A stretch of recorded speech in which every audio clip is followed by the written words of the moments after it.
بسم الله الرحمن الرحيم.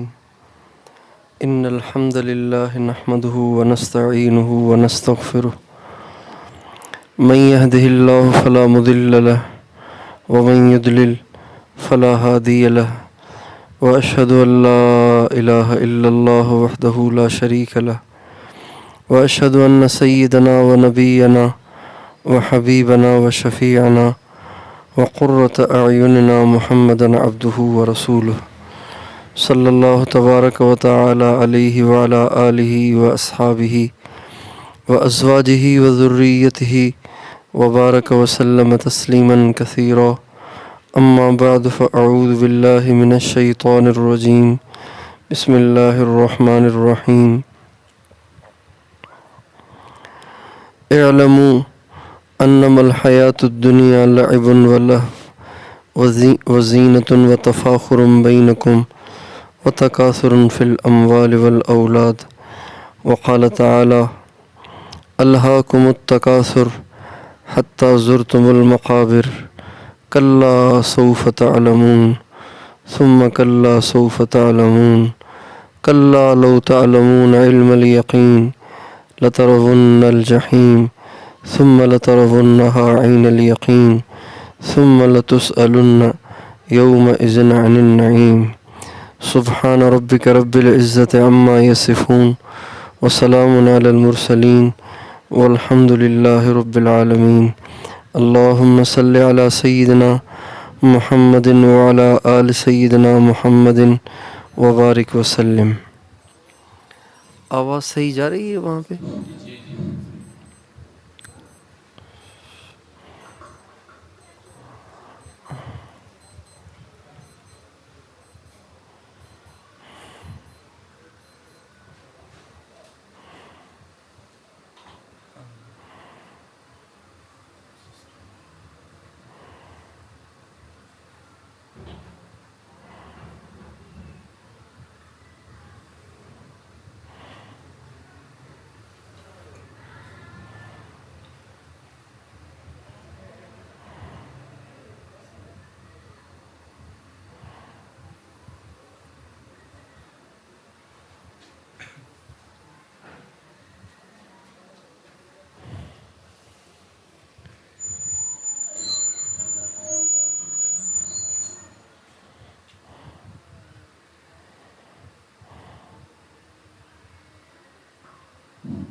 چلیں بس ٹھیک ہے.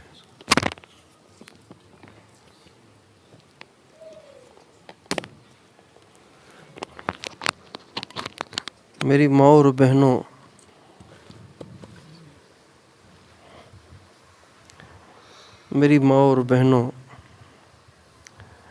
انسان اپنی طبیعت میں بڑا بھلکڑ ہے. بھلکڑ اسے کہتے ہیں جس کو بار بار سمجھانا ہے، سمجھانے کے بعد بھی بات یاد نہ رہے اور وہ بار بار اپنے مقصد کو بھول جائے، اس کو بھلکڑ کہتے ہیں. انسان بڑا بھلکڑ ہے. انسان دیکھتا ہے کہ روزانہ کتنے لوگوں کے مرنے کا اعلان ہوتا ہے اور کتنے لوگوں کے جنازے پڑھے جاتے ہیں. کتنے گھروں میں روزانہ مرنے والوں پہ، اپنے پیاروں پہ ماتم ہوتا ہے اور اپنے پیارے اپنے مرنے والوں کے لیے ان کی بیویاں روتی ہیں، ان کے بچے روتے ہیں. روزانہ کا یہ معمول ہے. کبھی کسی گھر میں ماتم ہے، کبھی کسی گھر میں کوہرام ہے، کبھی کسی گھر میں جنازہ ہے، کبھی کسی گھر میں جنازہ ہے۔ ایسے لگتا ہے جیسے آسمان پہ بادل کبھی مینگورا میں برستا ہے، کبھی جا کے مدین اور بحرین میں برستا ہے، کبھی شانگلہ کے پہاڑوں میں برستا ہے، کبھی پیچھے بٹخیلا چلا جاتا ہے، مالاکنڈ چلا جاتا ہے، دیر کی طرف چلا جاتا ہے۔ بالکل اس طرح سے ایسے لگ رہا ہے کہ یہ اسرائیل کا بادل بھی اسی طرح کبھی کسی گھر میں جا کے برستا ہے، کبھی کسی گھر میں جا کے برستا ہے، مگر یہ روزانہ ہو رہا ہے۔ اور ہمارے نبی کا ارشاد ہے، جب کسی گھر میں میت ہوتی ہے، جب کسی گھر میں میت ہوتی ہے اور اس کے گھر والے روتے ہیں تو حضرت اسرائیل علیہ السلام اس گھر کے دروازے پہ آ کے کھڑے ہو جاتے ہیں اور اس گھر کے دروازے پہ کھڑے ہو کے کہتے ہیں، اس پہ نہ روو، اس پہ نہ روو۔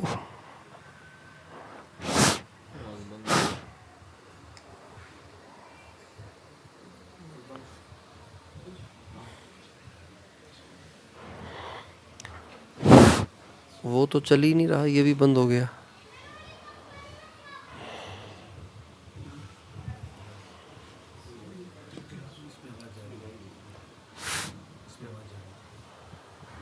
تو حضرت اسرائیل علیہ السلام کہاں جا رہی ہے؟ پھونک جا رہی ہے، آواز نہیں جا رہی۔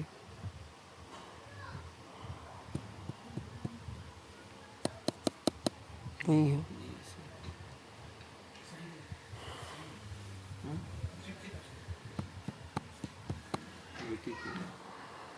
تو حدیث میں آتا ہے کہ جب کسی گھر میں میت ہوتی ہے تو حضرت اور اس گھر والے روتے ہیں تو حضرت اسرائیل علیہ السلام اس گھر کے دروازے پہ کھڑے ہو جاتے ہیں اور کہتے ہیں، روتے کیوں ہو؟ یہ اپنا رزق خود کھا کے ختم کر چکا ہے، میں نے اس کا رزق نہیں کھایا۔ پھر ہمارے نبی نے فرمایا، حضرت اسرائیل علیہ السلام اس گھر والوں کی طرف متوجہ ہو کے کہتے ہیں کہ میں نے صرف اس کی روح کو قبض نہیں کیا ہے، میں نے اس گھر میں آتے رہنا ہے یہاں تک کہ اس گھر میں کسی کو بھی نہ چھوڑوں۔ میں نے اس گھر کے ہر فرد، عورت مرد، چھوٹے بڑے کو، سب کو لے کر جانا ہے۔ آپ علیہ السلام فرماتے ہیں، اگر حضرت اسرائیل کی اس آواز کو میت پہ رونے والے سن لیں تو میت پہ رونے کی بجائے اپنے گھر پہ اپنے آپ پہ رونا شروع کر دیں۔ انسان کتنا بھلکڑ ہے، انسان کتنا بھولنے والا ہے، انسان کتنا غافل ہے کہ روزانہ مرنے کی خبریں بھی سنتا ہے، روزانہ حادثات کی خبریں بھی سنتا ہے، روزانہ کبھی کسی عورت کا بیوہ ہونا، کبھی کسی بچوں کا یتیم ہونا، کبھی کسی گھر کا اجڑ جانا، کبھی کسی بوڑھی ماں کے جوان بیٹے کا مر جانا، روزانہ سنتا ہے۔ روز نہیں تو کبھی کبھی سنتا ہے، لیکن کبھی بھی اس کو اس بات کا خیال نہیں آتا، کبھی بھی اس کا دھیان اس بات کی طرف نہیں جاتا کہ وہ چلے گئے تو ایک دن میرا بھی تو اعلان ہونا ہے، ایک دن آخر میں نے بھی تو مرنا ہے۔ اس لیے انسان جب تک انسان اپنی آخرت کو یاد رکھتا ہے، جب تک اپنی موت کو یاد رکھتا ہے، جب تک اپنے مرنے کو یاد رکھتا ہے، تب تک وہ اپنی حدود کے اندر رہتا ہے اور آخرت کی تیاری میں لگا رہتا ہے۔ اور جب وہ موت کو بھول جاتا ہے تو پھر انسان نہیں رہتا، پھر اس کی زندگی جانوروں کی طرح سے آوارہ اور آزاد ہو جاتی ہے اور وہ ساری پھر حدود کو کراس کرنے لگتا ہے۔ آپ ہماری مائیں بہنیں ہیں، بچیاں ہیں، آپ دیکھیں کتنے دنیا میں نوجوان بچے اور بچیاں ہیں جو آوارہ پھر رہے ہیں، سڑکوں پہ گھوم رہے ہیں، اور ساری دنیا کے بازار اس وقت عورتوں سے زیادہ بھرے ہوئے ہیں، مردوں سے کم بھرے ہوئے ہیں۔ اور اب تو یہ KPK کے علاقے کے بازار بھی عورتوں سے بھرے رہتے ہیں، اس میں بھی عورتیں نکلتی ہیں شاپنگ کے نام پر، پڑھنے کے نام پر، گھومنے کے نام پہ، سیر و تفریح کے نام پہ، پتہ نہیں کن کن بہانوں سے عورتیں نکلتی ہیں۔ بتائیے یہ جو گانے سننے والے اور یہ جو موبائل کو غلط استعمال کرنے والے اور یہ بے پرد ہو کر گلے میں پرس لٹکا کے اور بازاروں میں شاپنگ کرنے والی عورتیں اور غیر محرم مردوں سے بے دھڑک گپیں لگانے والی عورتیں، بتائیے کیا ان کو اس بات کا خیال ہوتا ہے کہ میں نے ایک دن قبر میں جانا ہے، میں نے ایک دن موت کا پیالہ پینا ہے، میں نے ایک دن قبر میں گل سڑ جانا ہے اور میں نے ایک دن اللہ کے سامنے پیش ہونا ہے؟ ہرگز نہیں۔ ان کے دل دماغ پہ کبھی اس کا واہمہ بھی نہیں گزرتا کہ ہم نے مرنا ہے۔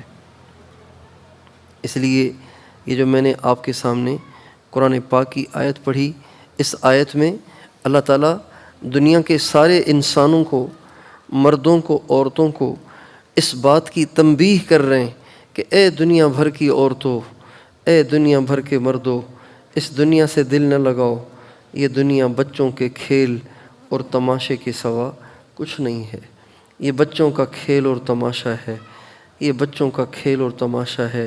کبھی ماؤں نے، گھر میں بچے ہوتے ہیں نا، بچے آپس میں کھیل رہے ہوتے ہیں، بچے آپس میں کھیل رہے ہوتے ہیں، ایک چھوٹی سی پلاسٹک کی گاڑی ہے، بچے کھیل رہے ہیں، چھوٹی سی سائیکل ہے، ایک بچہ چلا رہا ہے، ایک بچے نے بچے کو پیچھے بٹھایا ہوا ہے، سارا دن کھیلتے رہتے ہیں، کھیلتے رہتے ہیں۔ تو کبھی ماؤں نے اپنے گھر کے کام کاج چھوڑ کے سارا دن ان بچوں کو بیٹھ کے کھیلتے دیکھا ہے؟ کیوں؟ اس لیے کہ بچوں کا کام ہی کھیلنا ہے، بڑوں کا کام تھوڑی ہے کہ اپنا ٹائم ضائع کریں۔ بڑوں کے ذمے تو بہت سے کام ہوتے ہیں، بڑوں کے سر پہ تو بہت ذمہ داریاں ہوتی ہیں، بڑوں کے کندھوں پہ تو بڑے بوجھ ہوتے ہیں۔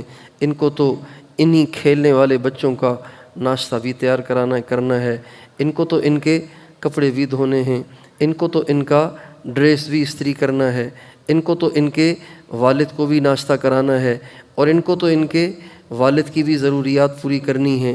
کتنے سارے کام اور کتنی ساری ذمہ داریاں ایک ماں کے کندھے پہ ہوتی ہیں، وہ بیچاری ان سب کو بھگتتی ہے۔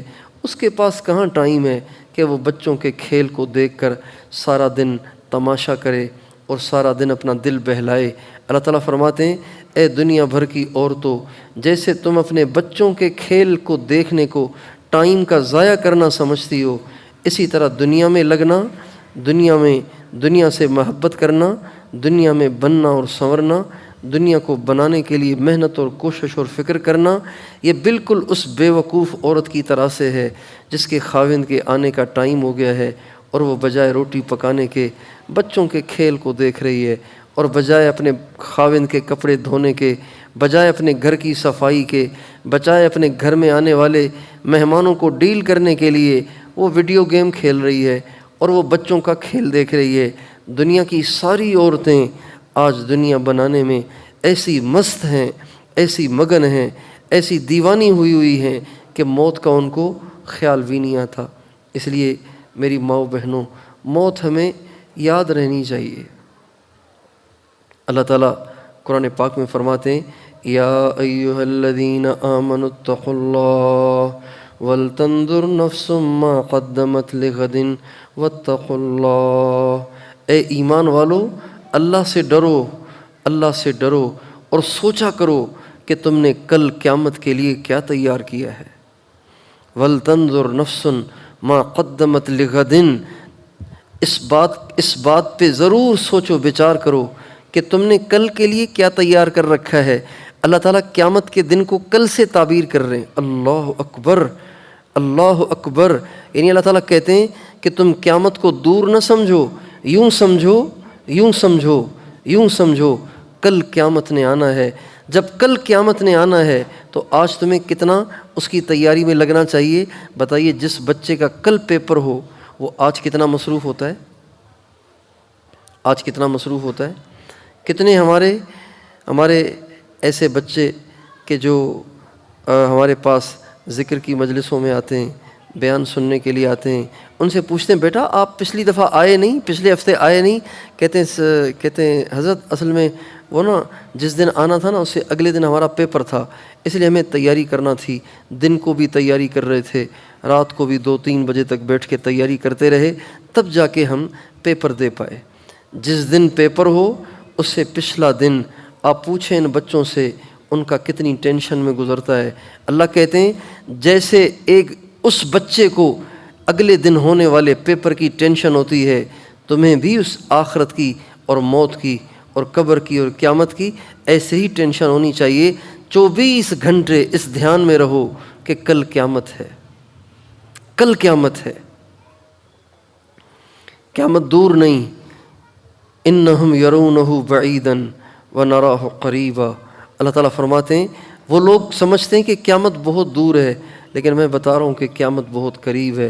ازفت الازفہ لیس لہا من دون اللہ کاشفہ، قیامت دور نہیں ہے، قیامت بہت قریب ہے۔ اور ایک شخص نے ہمارے نبی سے کہا یا رسول اللہ قیامت کب آئے گی؟ آپ نے فرمایا تم میں قیامت کی بڑی فکر لگی ہوئی ہے، قیامت کا بڑا انتظار ہے تجھے، کوئی تیاری بھی کی ہے؟ اس نے کہا یا رسول اللہ ما اعددت لہا من کثرت صیام ولا صلاۃ ولا صدقۃ الا انی احب اللہ ورسولہ، یا رسول اللہ میرے پاس بہت نفلی نمازیں اور بہت نفلی صدقے خیرات اور بہت نفلی روزے نہیں ہیں، بس فرض نمازیں اور فرض روزے اور فرض زکوٰۃ ہی پہ اکتفا کرتا ہوں۔ البتہ اتنی بات ضرور ہے کہ مجھے اللہ سے بھی بڑی محبت ہے، اللہ کے نبی سے بھی بڑی محبت ہے۔ آپ نے فرمایا المرء مع من احب، بس تمہیں جس کے ساتھ محبت ہے کل قیامت کے دن تم اسی کے ساتھ ہوگے۔ میری ماں و بہنوں، اللہ تعالیٰ اس آیت میں کہتے ہیں ضرور روزانہ سوچو، ولتنظر، یہ امر کا صیغہ ہے، امر کا صیغہ ہے، امر وجوب کے لیے ہوتا ہے، یعنی اللہ تعالیٰ حکم دے رہے ہیں کہ تم پہ لازم ہے، تم پہ لازم ہے، تم پہ فرض ہے کہ روزانہ سوچو کہ کل موت آنی ہے، کل قیامت قائم ہونی ہے، میں نے اس کے لیے کیا تیار کیا ہے، میں نے اس کے لیے کیا تیار کیا ہے۔ اللہ اکبر۔ حضرت علی المرتضیٰ رضی اللہ تعالیٰ عنہ سرکار دو عالم صلی اللہ علیہ وسلم کے چچا زاد بھائی ہیں، آپ کے داماد بھی ہیں، اور آپ حضرت علی کی پرورش بھی ہمارے نبی ہی نے کی تھی۔ چونکہ ان کے والد گرامی بہت غریب تھے، ان کے 3 بیٹے تھے، تو تینوں بیٹوں کا وہ خرچہ نہیں اٹھا سکتے تھے، تو آپ علیہ السلام نے اپنے چچا سے کہا چچا آپ ایسے کریں، اپنے بچوں کو آپ کے اوپر زیادہ بوجھ ہے نہیں، آپ علیہ السلام نے حضرت عباس سے کہا کہ میرے چچا جان، میرے چچا ابو طالب پہ بہت زیادہ بوجھ ہے، وہ غریب آدمی ہیں، 3 بیٹوں کا خرچہ نہیں اٹھا سکتے، ایسے کر لیں کہ ایک بیٹا آپ لے لیں، آپ ان کی پرورش کریں، ایک بیٹا میں لے لیتا ہوں، ایک بیٹا حضرت ابو طالب کے پاس خود کے پاس رہے جس کو وہ رکھنا چاہتے ہوں۔ تو حضرت ابو طالب کے سامنے جب آپ علیہ السلام نے حضرت عباس نے یہ بات رکھی تو حضرت عباس کہنے لگے عقیل کو میں رکھ لیتا ہوں، باقی 2 کو تم تقسیم کر لو۔ آپ علیہ السلام نے فرمایا علی کو میں رکھ لیتا ہوں، جعفر کو حضرت عباس رکھ لے۔ چنانچہ آپ علیہ السلام نے بچپن سے حضرت علی کی پرورش کی اور اپنی بیٹی بھی انہی کے نکاح میں دی، اور ان کی بیٹی سے نکاح کا بھی عجیب ہی واقعہ ہے۔ حضرت فاطمہ ہمارے نبی کی سب سے پیاری بیٹی تھیں، اور اتنی آپ کو ان سے محبت تھی کہ جس کی کوئی حد نہیں۔ سارے صحابہ کو پتہ تھا کہ یہ آپ علیہ السلام کی لخت جگر ہیں، آپ علیہ السلام ان کے بارے میں عجیب و غریب ارشادات فرماتے رہتے تھے حضرت فاطمہ سے محبت کے بارے میں۔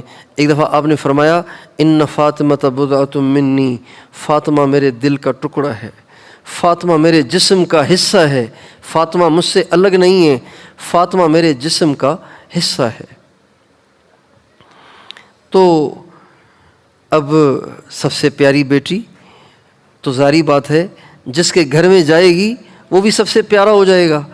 تو بڑے بڑے صحابہ کو یہ خواہش تھی کہ آپ علیہ السلام کے داماد بنیں اور آپ کی سب سے پیاری بیٹی ان کے گھر میں آئے۔ چنانچہ حضرت ابوبکر صدیق نے بھی اس کی کوشش کی، حضرت عمر نے بھی اس کی کوشش کی، لیکن ان دونوں کو آپ علیہ السلام نے معذرت کر لی۔ حضرت علی کے بارے میں صحابہ کو خیال آیا کہ ان کو تو پالا ہی حضور نے ہے، تو اگر یہ آپ علیہ السلام سے درخواست کریں گے تو ان کو یہ رشتہ مل جائے گا۔ چنانچہ حضرت ابوبکر، حضرت عمر، چند انصار صحابہ نے آپس میں مل کے حضرت علی گزر رہے تھے ان کو بلایا، کہا علی کہاں جا رہے ہو؟ تو کسی کام سے جا رہے تھے، ان کو بٹھایا اور کہا دیکھو بھائی بات یہ ہے کہ ہمارے نبی کے پاس آخری بیٹی ہے، سب سے پیاری بیٹی ہے، کسی کے گھر تو جائے گی، تم کوشش کر لو، اگر تمہیں رشتہ مل جائے تو بڑا اچھا ہو جائے گا، اس سے بڑی تمہارے لیے کیا سعادت ہوگی؟ کہنے لگے ہاں سعادت تو واقعی بہت بڑی ہے، لیکن پتہ نہیں میں کہہ پاؤں نہ کہہ پاؤں۔ لیکن صحابہ کے پریشر پہ حضرت علی آپ علیہ السلام کی خدمت میں حاضر ہو گئے۔ جب وہاں پہنچے تو آپ علیہ السلام نور نبوت سے بھانپ گئے، سمجھ گئے کہ علی رشتہ لینے آیا ہے۔ آپ نے پوچھا علی کیا تم فاطمہ کا رشتہ لینے آئے ہو؟ کہا ہاں یا رسول اللہ۔ آپ نے فرمایا علی، اللہ نے جبریل کو بھیج کر مجھے بھی اسی کا حکم دیا ہے کہ اپنی بیٹی علی کے گھر میں دے دو۔ اتنی آپ کو ان سے محبت تھی۔ حضرت علی کا مقام آپ اس سے سمجھیے، حضرت علی کا کیا مقام تھا اللہ کے نبی کی نظر میں۔ اور ایک دفعہ آپ نے یوں بھی فرمایا لو ان السماوات السبع والارضین السبع وضعت فی کفۃ وایمان علی فی کفۃ لرجح ایمان علی، اگر ساتوں آسمان ساتوں زمینیں ترازو کے ایک پلڑے میں رکھے جائیں، علی کا ایمان ترازو کے دوسرے پلڑے میں رکھا جائے تو علی کا ایمان سب سے زیادہ بھاری ہے۔ تو بتائیے حضرت علی کے ایمان کا اندازہ ہو گیا ہوگا آپ کو کہ ان کا کتنا بڑا ایمان ہے۔ جس کا ایمان جتنا مضبوط ہوگا نا اس کے عمل اتنے ہی وزنی ہوں گے۔ عمل کا جو وزن ہے نا وہ ایمان سے ہوتا ہے، عمل کا وزن ایمان سے بنتا ہے۔ جس کا ایمان ساتوں آسمان ساتوں زمینوں سے زیادہ بھاری، اس کی نماز بھی ساتوں آسمان ساتوں زمینوں سے زیادہ بھاری، اس کا ذکر، اس کی تلاوت، اس کا روزہ، اس کا صدقہ خیرات، یہ بھی ساتوں آسمان ساتوں زمینوں سے بھاری۔ اب بتائیے کتنے بڑے بڑے اعمال ہوں گے ان کے پاس، کتنی ساری نیکیاں ہوں گی ان کے پاس، لیکن حضرت زرار ابن زمرہ کنانی رضی اللہ عنہ حضرت علی کے مخصوص شاگردوں میں ہیں۔ وہ کہتے ہیں میں نے ایک رات کو اندھیرے میں دیکھا کہ حضرت علی تنے تنہا بیٹھے ہوئے تھے، اور وہ تو سمجھتے تھے کہ ان کو کوئی نہیں دیکھ رہا، لیکن میں چپکے سے ان کو دیکھتا رہا کہ انہوں نے اپنی داڑھی کو اپنی مٹھی میں پکڑا ہوا تھا۔ جیسے کوئی پریشان ہوتا ہے نا تو داڑھی کو مٹھی میں پکڑ لیتا ہے، انہوں نے اپنی مٹھی میں اپنی داڑھی کو پکڑا ہوا تھا، زار و قطار رو رہے تھے۔ یبکی بکاء الحزین یتململ تململ السلیم، ایسے تڑپ رہے تھے جیسے بچھو کا ڈسا ہوا تڑپتا ہے، ایسے رو رہے تھے جیسے غموں کا مارا ہوا روتا ہے۔ حالانکہ ان کا ایمان کتنا بڑا، ان کے اعمال کتنے بڑے، ان کی نسبتیں کتنی اعلیٰ عظیم شان، لیکن پتہ ہے کیا کہہ رہے تھے؟ اپنی داڑھی کو پکڑ کے رو رہے ہیں اور کہہ رہے ہیں آہ آہ اوہ ہائے ہائے، جس کو ہم اردو میں کہتے ہیں نا ہائے ہائے، عربی میں کہتے ہیں آہ آہ ہائے ہائے، من قلت الزاد و بعد السفر و وحشت الطریق، ہائے افسوس، آخرت کا سفر بہت لمبا، راستے میں اندھیرا بھی بہت ہے، لیکن میرا توشہ بہت تھوڑا ہے، میری نیکی بہت تھوڑی ہے، میرا مرنے کے بعد کیا بنے گا؟ اللہ تعالیٰ فرماتے ہیں وَلْتَنْظُرْ نَفْسٌ مَّا قَدَّمَتْ لِغَدٍ۔ حضرت علی اس آیت پہ عمل کر رہے ہیں، اس آیت پہ عمل کر رہے ہیں کہ سوچو غور کرو، سوچو بچار کرو کہ کل کے لیے کیا تیاری ہے۔ یہ جو مائیں ہوتی ہیں نا، یہ جو مائیں جتنی اپنی بچیوں کی شادی کے لیے کی تیاری کے لیے فکر مند رہتی ہیں، کاش کہ یہ اپنی قبر کے لیے بھی اتنی فکر کر لیا کریں۔ ان کو کوئی بھی اچھا ہدیہ ملے نا، اچھا ہدیہ ملے تو وہ چھپا کے رکھ لیتی ہیں، بیٹی کو کام آئے گا۔ اچھا کوئی لباس آ گیا کہتی ہیں چھپا کے رکھ لیتی ہیں، بیٹی کو کام آئے گی۔ کسی نے اچھا ہار بھیج دیا چھپا کے رکھ لیتی ہیں، بیٹی کو کام آئے گا۔ کوئی اچھی چادر آ گئی چھپا کے رکھ لیتی ہیں، بیٹی کو کام آئے گی۔ کسی نے ہدیے میں اچھی بیڈ شیٹ بھیج دی، چھپا کے رکھ لیتی ہیں، میری بیٹی جب رخصت ہوگی اس کو کام آئے گی۔ جتنی اپنی بیٹی کی رخصتی کی فکر کرتی ہیں، تیاری کرتی ہیں میری ماؤں بہنوں، اس سے زیادہ آپ کو اپنی قبر کی تیاری کی ضرورت ہے، اپنی قبر کی فکر کی ضرورت ہے کہ آپ آخرت کی فکر کریں۔ کہ اگر میں آج دنیا سے چلی گئی کل میرا کیا ہوگا؟ اگر میں آج دنیا سے چلی گئی تو قبر میں میرا کیا ہوگا؟ آپ اپنے 24 گھنٹے میں غور کریں، اپنے 24 گھنٹے میں غور کریں کہ 24 گھنٹے آپ کا دماغ کن چیزوں میں چلتا ہے۔ اس کے بعد پھر اس آیت کو پڑھیے کہ آپ کی سوچ کیا ہے اور اللہ آپ سے کس سوچ کا مطالبہ کر رہے ہیں۔ آپ کی سوچ کیا ہے، آپ کی سوچ کیا ہے اور اللہ آپ سے کس سوچ کا مطالبہ کر رہے ہیں۔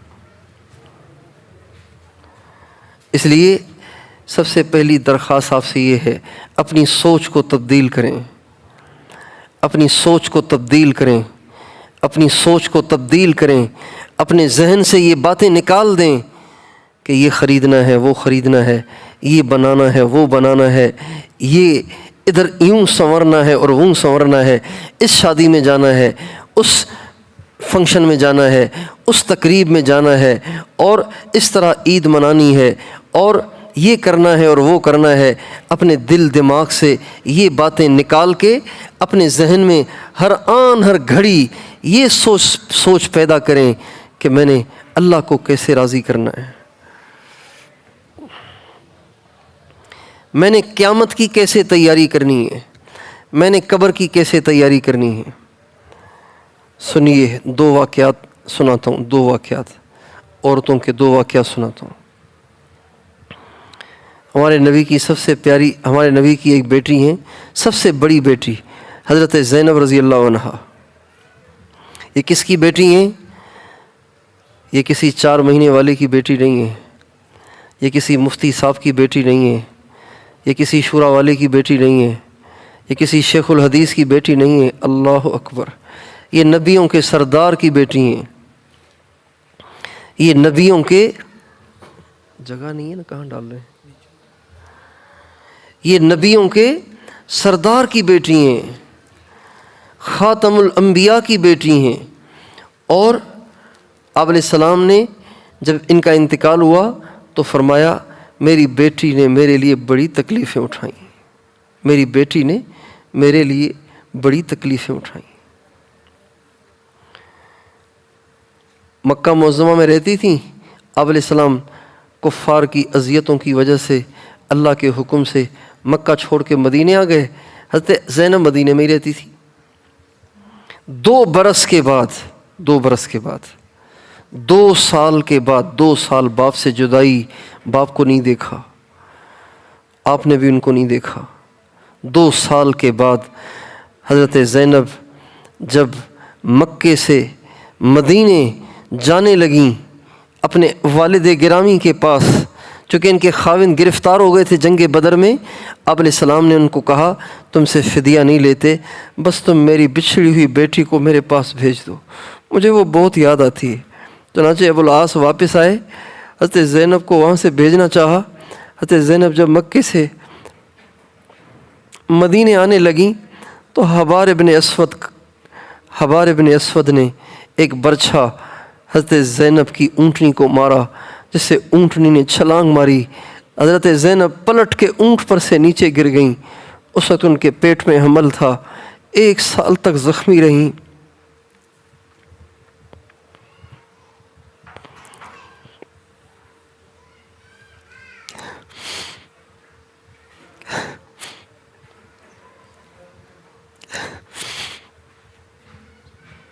اس کے بعد ان کا انتقال ہو گیا۔ 1 سال اس زخم میں تڑپتی رہیں، پھر انتقال ہو گیا۔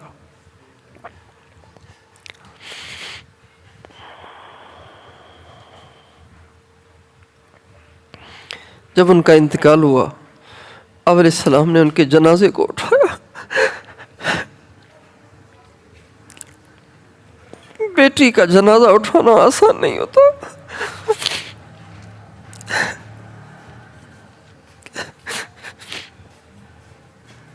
اپنی اولاد کی تدفین آسان نہیں ہوتی۔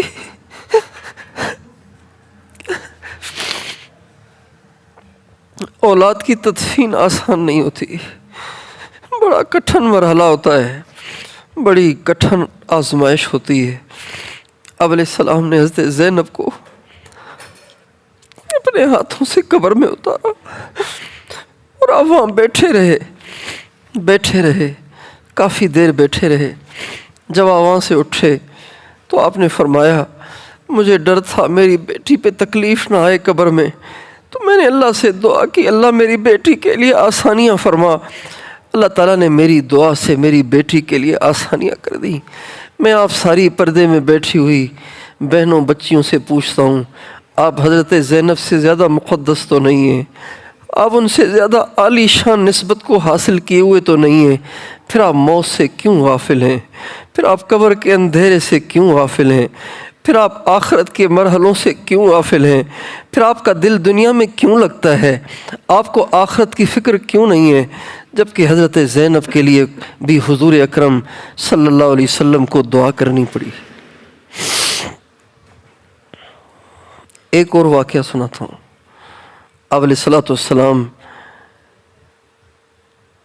جن کی گود میں پلے ان کا نام حضرت فاطمہ بنت اسد تھا، اور یہ حضرت علی کی والدہ تھیں، جو کہ ہمارے نبی کی پرورش بچپن میں حضرت ابو طالب نے کی تھی۔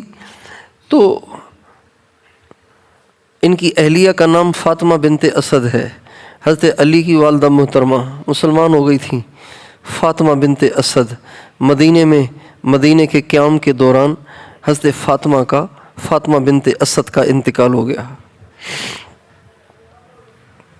جب ان کا انتقال ہوا نا تو آپ نے ان کی قبر کھدوائی جنت البقیع میں، اور قبر کھدوا کے آپ خود اس قبر میں لیٹ گئے۔ سرکار دو عالم وجہ کائنات محمد مصطفیٰ، میری ماں میرا باپ میرا سب کچھ ان پہ قربان ہو، خود قبر میں لیٹ گئے۔ صحابہ نے پوچھا رسول اللہ آپ کبھی کسی کی قبر میں لیٹے نہیں، آپ قبر کھدوا کے خود کیوں لیٹ گئے؟ آپ خود کیوں لیٹ گئے؟ آپ نے فرمایا میں اس لیے لیٹ گیا تاکہ یہ مٹی، اس قبر کی مٹی میرے جسم کو چھوئے، اور اس کی برکت سے اللہ میری ماں پہ قبر میں آسانی کرے۔ حضرت علی کی والدہ ہمارے نبی کو بچپن میں پرورش کرنے والی کو تو اس بات کی ضرورت ہے کہ سرکار دو عالم خود قبر میں لیٹ کر اپنی برکت کو وہاں منتقل کریں، تاکہ ان کی پرورش کرنے والی ماں پہ آسانیاں ہوں۔ اور آپ مگن ہیں دنیا میں، آپ مگن ہیں موبائل میں، آپ مگن ہیں شاپنگ میں، آپ مگن ہیں دنیا میں بننے اور سنورنے میں، تو بتائیے کتنے بڑے خسارے اور کتنا بڑا دھوکہ اور کتنا بڑا خسارہ، کتنا بڑا گھاٹا ہے۔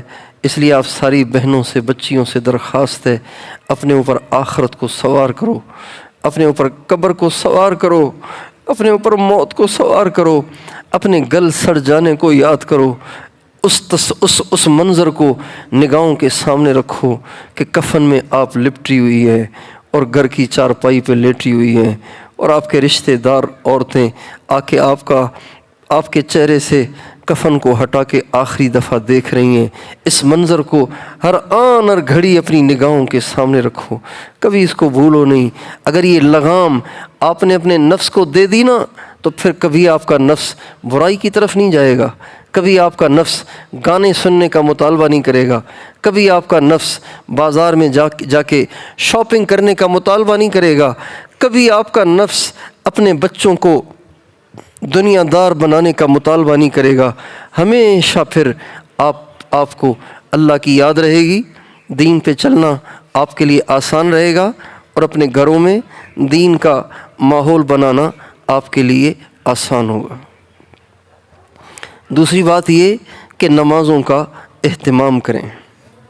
میں یہ نہیں کہہ رہا نماز پڑھیں، نماز آپ پڑھتی ہوں گی، نماز کا اہتمام کریں، نماز کا اہتمام کریں۔ کیا مطلب؟ جب محلے کی مسجد میں اذان کی آواز آتی ہے تو آپ اپنے عمل سے اپنے ریئیکشن سے آپ اس مسجد کے اسپیکر سے آنے والی صدا کی قدردانی کا اظہار کریں۔ یہ ہے اہتمام۔ وہ جو مسجد کے اسپیکر سے آواز آئی ہے نا، آپ اپنے عمل سے ظاہر کریں کہ میرے دل میں اس آواز کی بڑی قدر ہے، میرے دل میں اس آواز کی بڑی قدر ہے۔ اپنے عمل سے اس کو ظاہر کریں، اپنے عمل سے اس کو ظاہر کریں۔ بیمار بچہ جس کو ڈرپ لگی ہوئی ہے، بیمار بچہ جس کو ڈرپ لگی ہوئی ہے اور وہ لیٹا ہوا ہے، اور آپ کسی کام سے کچن میں داخل ہوئی ہے، لیکن جوں ہی وہ آواز دیتا ہے تو پھر آپ یہ سوچتی ہیں کہ ابھی توا گرم کیا ہے، پھر جاؤں گی تو پھر ٹھنڈا ہو جائے گا، چلو ذرا ٹھہرو، ذرا تھوڑی دیر کے بعد جاتی ہوں۔ کبھی بھی ماں نہیں سوچے گی یہ، اس لیے کہ اس بیمار بچے کی آواز کی اس کی ماں کی نظر میں بڑی قدر ہوتی ہے۔ پتہ نہیں کیوں پکار رہا ہے، پتہ نہیں کہیں ڈرپ ہل تو نہیں گئی، پتہ نہیں کہیں ڈرپ ختم تو نہیں ہو گئی، پتہ نہیں کہیں پیشاب تو نہیں آ رہا میرے بچے کو، پتہ نہیں کسی چیز کی ضرورت تو نہیں ہے میرے بچے کو، کیوں پکار رہا ہے، بیمار پڑا ہے، اس کو میری ضرورت ہے ہر وقت، میں یہاں مجبوری سے آئی ہوں۔ بالکل اسی طرح جب محلے کی مسجد میں آپ اذان کی آواز سنیں تو اس آواز کی قدر کریں، یعنی سارے کام ادھورے چھوڑ کر پہلے وضو کریں، پہلے مصلی بچھا کے اللہ کو اپنے عمل سے بتائیں، اللہ سارے کام ادھورے چھوڑ کے میں تیرے بلانے پہ آ گئی ہوں، دیکھ مجھے تجھ سے کتنی محبت ہے۔ اپنے عمل سے ظاہر کریں، اپنے عمل سے ظاہر کریں۔ پتہ نہیں اللہ کی محبت کہاں کہاں گم ہو گئی ہے، پتہ نہیں کہاں ناپید ہو گئی ہے، پتہ نہیں اللہ کی محبت کا موسم ہی شاید چلا گیا ہے۔ جیسے سردیوں میں آم نہیں ملتے نا، سردیوں میں آم نہیں ملتے، سردیوں میں آم ڈھونڈنے سے بھی نہیں ملتے، ایسے لگ رہا ہے جیسے اللہ سے محبت کا موسم ہی چلا گیا ہے۔ نہ مردوں میں اللہ کی محبت نظر آتی ہے، نہ عورتوں میں اللہ کی محبت نظر آتی ہے۔ مولانا زکریا صاحب رحمۃ اللہ علیہ نے فضائل اعمال میں ایک باندھی کا واقعہ لکھا ہے کہ وہ رات کو جوں ہی رات ہوتی گھر کے کام کاج سے فارغ ہو کے مصلی پہ کھڑی ہو جاتی اور پڑھتی رہتی، نماز نماز نماز، مناجات، اللہ سے باتیں، اللہ سے لو لگا رہی ہوتی تھی، ساری رات ایسے ہی گزار دیتی تھی۔ تو جو مالک اس کو خرید کے لایا تھا وہ سمجھتا تھا یہ کوئی پاگل لڑکی ہے۔ تو ایک دفعہ اس طرح وہ مصلی پہ آدھی رات کو کھڑی ہوئی تھی اور اللہ تعالیٰ سے کہہ رہی تھی، اللہ تجھے مجھ سے محبت ہے نا، تجھے واسطہ اس محبت کا مجھے دوزخ سے بچا، تجھے مجھ سے محبت ہے نا، تجھے واسطہ اس محبت کا۔ جیسے بچہ ماں سے کہے نا، امی آپ کو مجھ سے محبت ہے نا، میں تجھے اس محبت کا واسطہ دیتا ہوں، تو میرا فلاں گھر میں رشتہ کرا دے۔ وہ باندھی اللہ سے کہہ رہی ہے، اے اللہ تجھے مجھ سے محبت ہے نا، تجھے اس محبت کا واسطہ مجھے دوزخ سے بچا۔ تو جو اس کا مالک تھا نا، اس کے بھی کان میں پڑ گئی یہ آواز، تو اس نے زور سے چیخ کے کہا، او پگلی یہ کیا کہہ رہی ہے تو؟ تجھے کیا پتہ اللہ کو تجھ سے محبت ہے؟ تو کوئی اللہ کے یہاں سے ہو کے آئی ہے کہ تجھے پتہ ہے کہ اللہ کو تجھ سے محبت ہے؟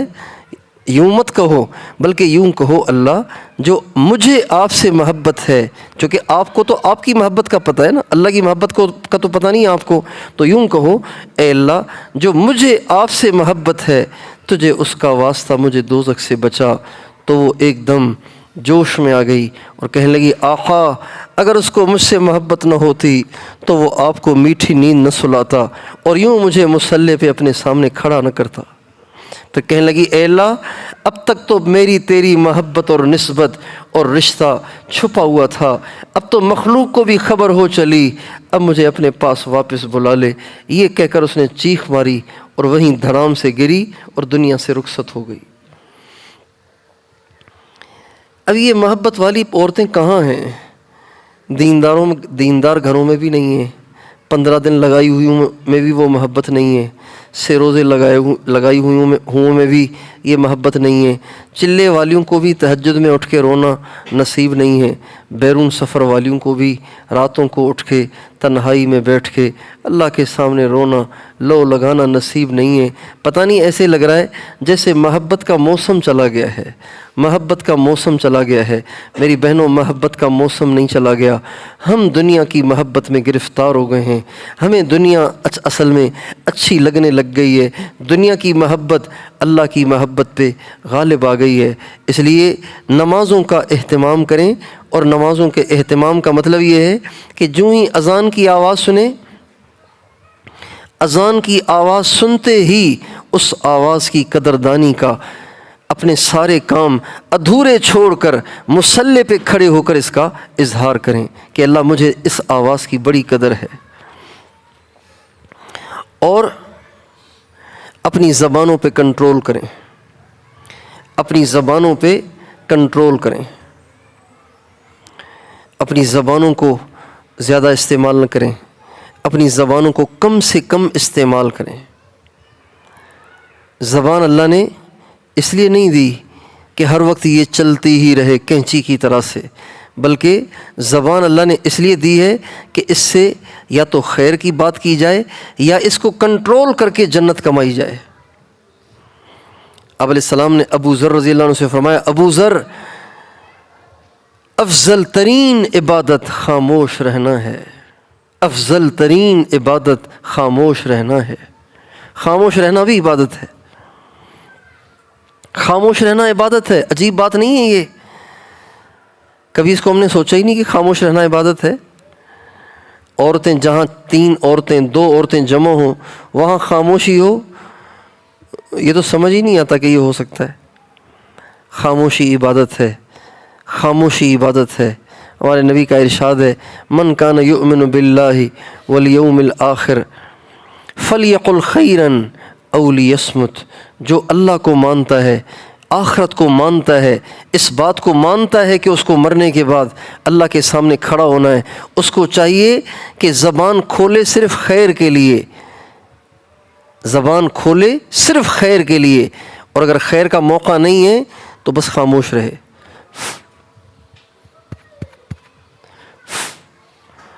زبان کو کھولے صرف خیر کے لیے، ورنہ پھر خاموش رہے۔ اگر آپ خاموش رہنے کی اپنے اندر عادت ڈالیں تو آپ غیبت سے بچ جائیں گی، جھوٹ سے بچ جائیں گی، بہتان سے بچ جائیں گی، اور اوروں کی عزت کو نقصان پہنچانے سے بچ جائیں گی، لغویات اور فضولیات سے بچ جائیں گی۔ ہمارے نبی کا ارشاد ہے، من حسن اسلام المرء ترکہ ما لا یعنیہ۔ اس مسلمان کا ایمان، اس مسلمان کا اسلام بڑا حسین ہے جو اپنے آپ کو فضولیات سے بچاتا ہے۔ ہمارے زمانے میں فضولیات کی بھرمار ہے، اور فضولیات زندگی میں آنے کا سب سے بڑا ذریعہ موبائل ہے۔ تو اگلی گزارش آپ سے یہ ہے کہ آپ موبائل کا استعمال کم سے کم کریں، ضرورت کے لیے کریں، ضرورت کے لیے۔ کبھی کسی شریف سمجھدار عورت کو دیکھا ہے کہ 24 گھنٹے جھاڑو اس کے ہاتھ میں ہو؟ آپ نے دیکھا ہے کبھی؟ دسترخوان پہ بیٹھی ہوئی ہے تب بھی جھاڑو ہاتھ میں ہے، کھانا کھا رہی ہے تب بھی جھاڑو ہاتھ میں ہے، ایک ہاتھ میں چائے کا کپ ہے، ایک ہاتھ میں جھاڑو ہے، مہمان بیٹھے ہوئے ہیں ان کے سامنے بھی جھاڑو کو گود میں رکھ کے بیٹھی ہوئی ہے۔ کوئی ایسی کوئی پاگل عورت دیکھی آپ نے؟ یہ درجہ دیں موبائل کو، موبائل کو جھاڑو کا درجہ دیں، اس سے زیادہ درجہ نہ دیں۔ آج ہم نے موبائل کو قرآن سے بڑا درجہ دے دیا ہے، عقیدے کے لحاظ سے نہیں، عمل کے لحاظ سے، عمل کے لحاظ سے، عمل کے لحاظ سے۔ بلکہ اس سے بھی اگلی بات کہوں کہ آج ماؤں نے موبائل کو اپنے گود کے بچوں سے بھی بڑا درجہ دیا ہوا ہے۔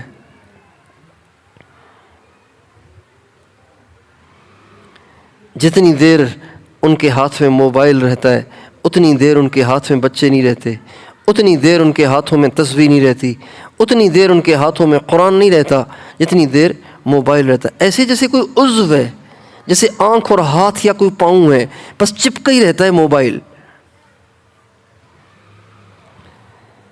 کسی عورت کا پرس موبائل سے خالی نہیں، کسی مرد کی جیب موبائل سے خالی نہیں۔ اتنا موبائل تو اہم نہیں ہے جتنا ہم نے اسے بنا لیا ہے۔ موبائل کو محدود ٹائم دیں۔ آپ کو کال کرنی ہے، آپ موبائل کے پاس جائیں اور جا کے کال کریں۔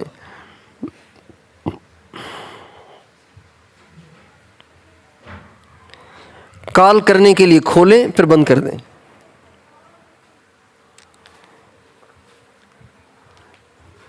اور موبائل کے اندر جو فضولیات ہیں اس سے پرہیز کریں۔ صرف کال کرنا اور کال سننا بس۔ باقی جتنی فضولیات ہیں موبائل کے اندر، یہ ساری فضولیات ایمان کو برباد کرنے کے لیے، اسلام کو برباد کرنے کے لیے، ہماری عورتوں کو بے حیا بنانے کے لیے، ہماری نوجوان نسل کو بے حیا بنانے کے لیے بنائی گئی ہیں۔ اس لیے اس سے پرہیز کریں اور قرآن پاک کو ٹائم دیں۔ قرآن پاک کو ٹائم دیں۔ زندگی کا کوئی دن قرآن کی تلاوت سے خالی نہ جانے دیں، سوائے ان ایام کے جن میں آپ کو قرآن پڑھنا منع ہے، نماز پڑھنا منع ہے۔ اور اپنے بچوں کی صحیح تربیت کریں، اپنے بچوں کو اللہ سے جوڑیں، اپنے بچوں کو حضور سے جوڑیں، اپنے بچوں کو حضور سے جوڑیں۔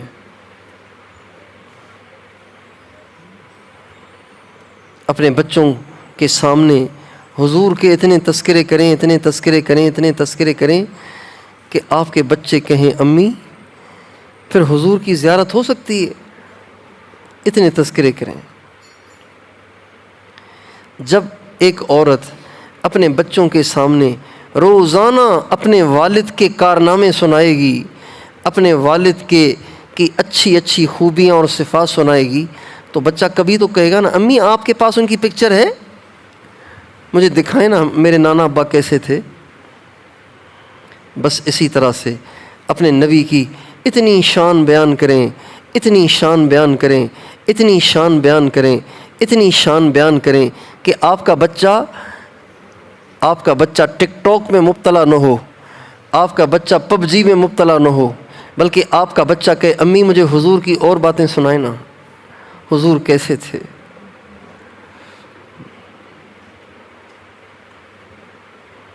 حضور کیسے تھے، امی مجھے حضور کی اور باتیں سنائیں نا، حضور کیسے تھے۔ اتنے حضور کے تذکرے کریں۔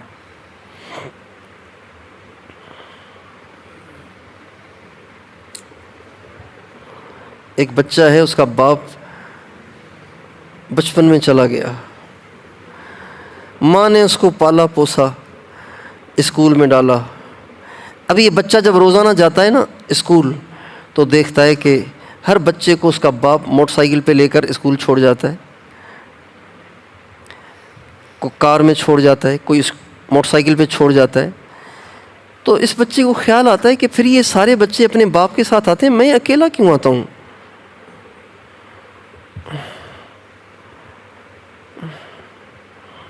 تو یہ ایک دن آ کے اپنی ماں سے کہتا ہے امی میرے ساتھ جتنے بچے پڑھتے ہیں نا ان سب کو کوئی باپ چھوڑنے آتا ہے، تو میرے ابا کہاں ہیں؟ تو اس کی ماں روتی ہے، بیٹا تیرے ابا بھی تھے لیکن اسے اللہ نے بلا لیا۔ کہتا ہے اچھا امی میرے ابا تھے، اللہ نے بلا لیا ان کو، تو امی میرے ابا کیسے تھے؟ بس پھر وہ روتے روتے اپنے خاوند کی باتیں سے سناتی ہے، بیٹا تیرے ابا بہت اچھے تھے، تیرے ابا تجھ سے بہت پیار کرتے تھے، جب تو چھوٹا تھا تجھے کندھے پہ لے جا کے بازار میں گھماتے تھے، تجھے کھلونے لے کے دیتے تھے، تجھے پارک میں لے جاتے تھے، جھولوں میں جھلاتے تھے، تیرے ابا تجھ سے بہت پیار کرتے تھے، رات کو تجھے گلے لگائے بغیر سوتے نہیں تھے، تجھے بہت چومتے تھے۔ یہ باتیں سناتی ہے اور وہ بچہ یہ باتیں سنتا ہے اور روتا ہے۔ میری ماؤں بہنوں، میری بچیوں، اپنے بچوں کو اس طرح سناؤ، ہمارے حضور ایسے تھے، ایسے تھے، ہمارے حضور نے ہمارے لیے بڑی دعائیں کیں۔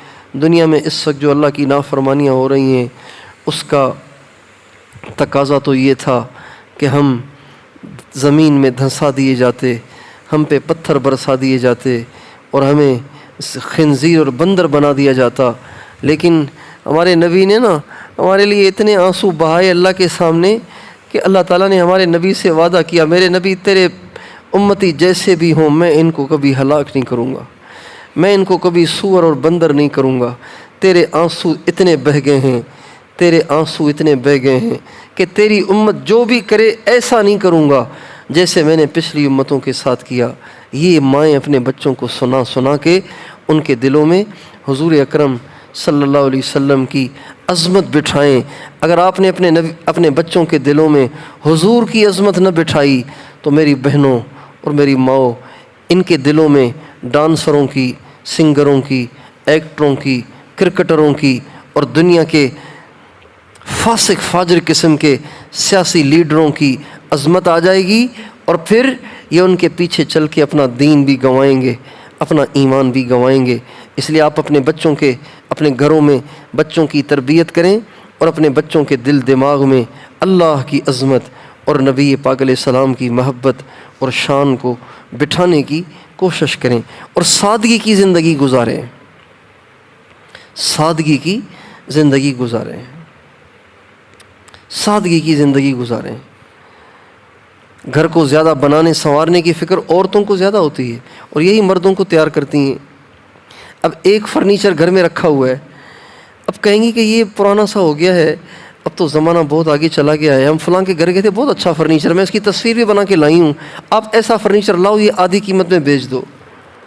یوں مت کرو، اللہ کے واسطے یوں مت کرو۔ آپ کے پاس جو پیسہ ہے آپ ان کو دیں جن کی بچیوں کی شادیاں ہیں اور ان کو بچی کو رخصت کرنے کے لیے ان کے پاس پیسے نہیں ہیں، ان کی مائیں رات کو رو رو کے اپنی راتیں گزار دیتی ہیں، وہ اپنی بچی کی رخصتی کی خوشی نہیں دیکھ پا رہی۔ اللہ نے دنیا دی ہے تو صحیح جگہوں پہ خرچ کریں، یعنی کہ اپنے فرنیچر ہی تبدیل کرتی رہیں، اپنے گھر کا کلر ہی تبدیل کرتی رہیں، اپنے گھر کے قالین ہی تبدیل کرتی رہیں، ایسے نہ کریں۔ سادگی کی زندگی گزاریں، گھر میں ایک قسم کا کھانا پکائیں، دو قسم کا کھانا پکائیں، کم سے کم اپنی ذات پہ خرچ کریں، زیادہ سے زیادہ اللہ کے نام پہ خرچ کریں۔ اللہ تعالیٰ مجھے اور آپ کو عمل کرنے کی توفیق عطا فرمائے۔